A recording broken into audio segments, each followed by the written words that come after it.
What's up, everybody? Big Herc fresh out, and you're tuned into our new series, Prison Stories. You're gonna hear a story from somebody who's either lived it, witnessed it, or experienced it. These stories are gonna turn the hairs on your back up and have your motherfucking toes curling. These stories ain't no fucking joke. You guys think this fucking is a game? This ain't no motherfucking game. Anything could happen to you in prison. And these are prison stories. Shout out Money Mike from Lincoln. So, I'm on a level 4 yard in Salinas Valley, 180. So what it is you, on level 4, you got 270, which is a lower level 180. Lower level 4. Then you got 180, which is like when you get it fresh out the shoe or whatever, they put you, basically that's a boiling pot of the worst of the worst. So they had me on that yard, and that's where politics is at their highest. So I'm at the hospital at CTC, and this Crip from Raymond come up to me, Boo from Raymond, he like, hey man, what's up with your homie that was disrespecting Crips last night? I'm like, what's up with him? He said, man, look, either y'all get him or we get him. And first off, you don't do that. You don't threaten to get nobody else's homie or nothing like that, or it's gonna pop. So I go back to the yard and I tell the homies, look, hey, the Crip nigga done said that they about to get on the homie Concrete and basically, or it's on. So the homie Pablo T told us, come outside. Everybody come out strapped. So that whole night, me and the homie Money Mike stayed up making knots. We already had a flat, but we had to take this state cup, big ass, hard ass plastic cup, and melt that shit down into like a turd. Basically, basically a prison knife is basically when you melt some plastic down, and when you melt it and you burn it and roll it, because you take it, well, I ain't gonna get into it, but you take it and you melt it and you roll it, and then the fire turns it black. So that's why we call it a turd. And then a lot of times when you carry it in your ass cheeks, getting to the yard or wherever you gotta go, it might got a little something on it. So that's why this is called a turd. So anyhow, me and Money, I can't get to the yard in the morning. Money Mike is yard crew, so he can get outside. I can't, so I'm mad. I'm pacing in the cell, wishing I could punch through a concrete. I want to get out there and be active because I'm young Dirk. So when they let him out early to the yard. They come to me, they come back to the cell. They like, hey, is Money Mike in the cell? Is he trying to come outside? I said, yeah, Money Mike right here, let me out. Man, they let me outside. I had a battery pack and I had the flat. I had the flat, which is an iron flat, like a knife, about this long, but it's flat. So Money Mike couldn't get it outside because they had a metal detector. So I was able, since I came out after the fact, I got the flat. So when I come outside, it's about 30 Bloods and about 90 Crips. And I'm like, oh man, it's going down. So when I see the homie Boo from Raymond talking to the homie Juba from 59 Brim, they like, Boo say he didn't say it all of a sudden. He say, and we out here for you. And you didn't say it. So anyhow, Boo's young homie was like, I take the fade with Concrete, the one that did the disrespecting. So his young homie come and fire on Concrete out of nowhere. Bam, when he fire on him, all of a sudden, Concrete go back, because Concrete is big old J-Cat. He go back with slow motion to come back. Boom, boom, boom, he dropped 3. And the homie that took off on him, now we got to hold Concrete back from the dude that just fired on him. So when the homie Teflon grab him and walk him off, we like, nah man, let him go. The police didn't line the top. Now they got guns, so they lining the top, they ready, because they know it's spunky. So then next thing you know, the dude that Concrete just took down, he didn't hop back up off the ground like the Exorcist and came in swinging. Bam! Same thing happened. The Concrete cocked back and hit him. Boom, boom, boom, drop him. But when he did that, my cellie, Money Mike, was having words with one of his homies. So next thing you know, he was like, well, shit, what's up? He was like, well, fuck it, it's on. I was in Blood Alley down the way, and I seen the scuffle, but my plan is to run through the smoke and come out on the other end.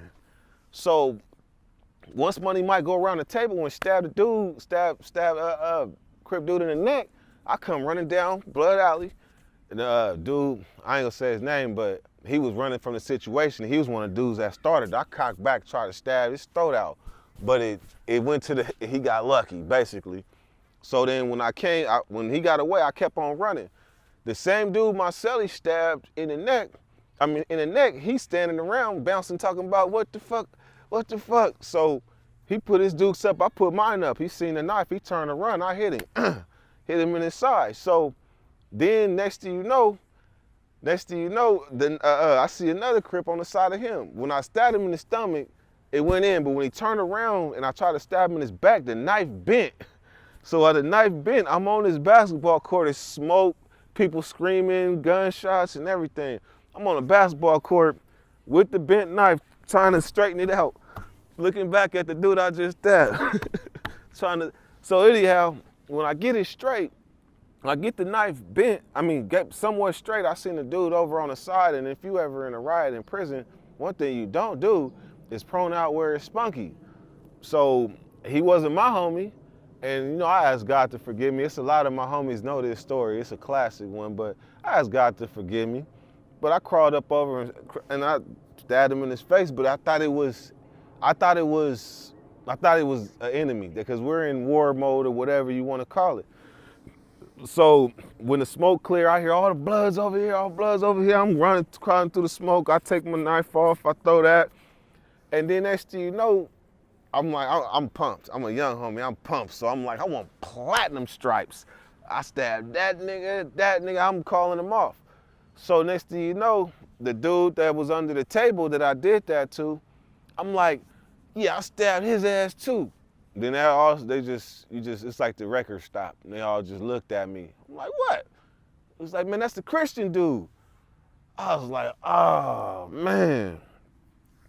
And from then on, I looked at stuff a little bit different. Like, I don't say that to glorify that, but I say that to show you the mind frame that we're in. When you're in a level 4 prison, you ain't got no time for no regrets or nothing like that. I didn't see some stuff. Well, I didn't see where two people got a problem with each other and they just stab it out until there's nobody left.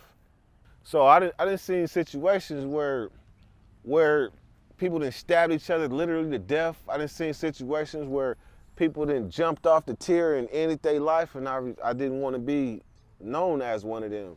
So that's why I was always front line for everything that I could. So then I got to a point, like we was talking earlier, economics. Economics is really kind of what saved me from all the glory shit that I was participating in early on, and getting closer to going home too.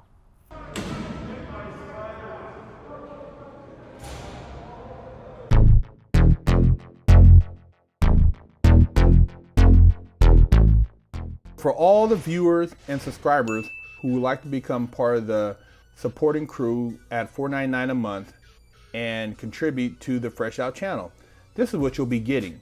An exclusive look at all up-and-coming Spreads episodes.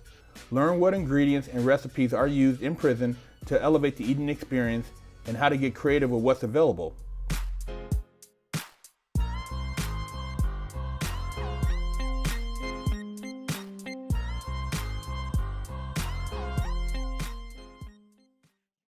Get your name in the credits. By becoming a member to the channel, you are directly helping us create better content, and out of acknowledgement, your name will be shown in the credits of the Fresh Out interviews.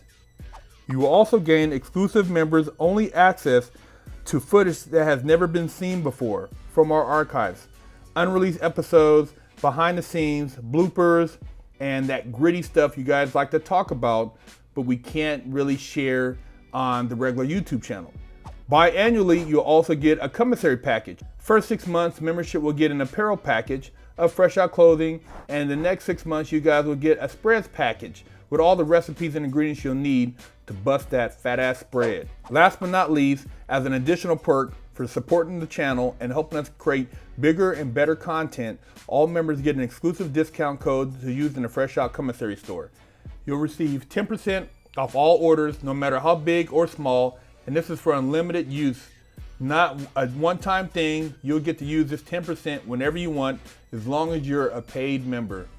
All this will be available in the community tab for all you paid exclusive members. You will also get to represent the Wig Splitter crew. All members to the channel will receive this dope Wig Splitter badge icon that appears next to your name whenever you post on the channel. I've got your back on the open talks and will be able to answer your questions as a priority, and sometimes, man, you just got to represent. We also support non-profit charities. After YouTube takes their cut of the $4.99, we will donate a percentage of all membership revenue to a worthwhile cause every quarter. Well, that's it, you guys. We hope you guys take that step and become a paid member and support us so we can travel to your state or your town and do an interview and keep bringing you this dope content. But remember, guys, the channel's still free, but there are a lot of perks to becoming a paid member. Big Herc fresh out.